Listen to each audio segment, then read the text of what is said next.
but he's let the other guys contribute offensively here for his team.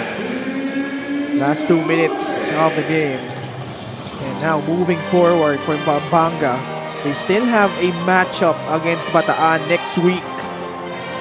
And meron din silang Muntinlupa and San Juan. That's a strong stretch of games coming up for the Giant Lanterns. And then they will close out their campaign going up against Parañaque, Davao Occidental, and Bulacan. Kaya importante ngayong laro pa lang talaga, pinapractice na nila yung consistency na sinasabi ni Coach Pedic na tinatrabaho nila sa ensayo. And so far, so good. I mean, we've seen a comeback by Quezon City, but Pampanga has managed to hold them down. They stuck to their strengths. And consistency is really more like, you know, sticking to what you do best. In Pampanga, they're not a good three-point shooting team, so they did not really shoot a lot of threes compared to the other teams. They really pounded it inside. Larry Muyang, J-Mo Egilos, and then attacks inside by guys like Jan Nirmal. We even saw JLC and Raymond Binuya also come in and help the cause. Vince Palma was also a big part of that second quarter surge. Now the question moving forward for Pampanga is how deep can they go in the playoffs? Yes. Because we mentioned already, they lost against the top 5 teams in the North.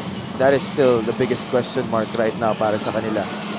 Kaya nga ba nila makipagsabayan dun sa mga kupunan na nasa taas ng Norte? Because the way things are right now, well, with the win here, they will move up to number 5.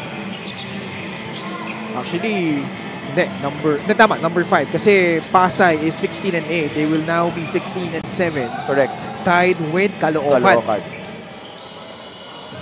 And for Quezon City, their chances of making it at least in the play-in medyo nagiging dimmer by the moment because they also have a strong stretch of games coming up.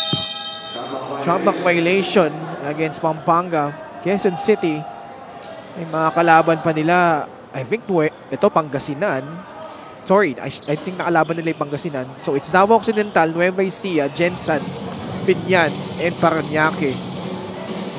They're trying to catch up with teams like Pasig and Bataan and also Ilagan, Isabela.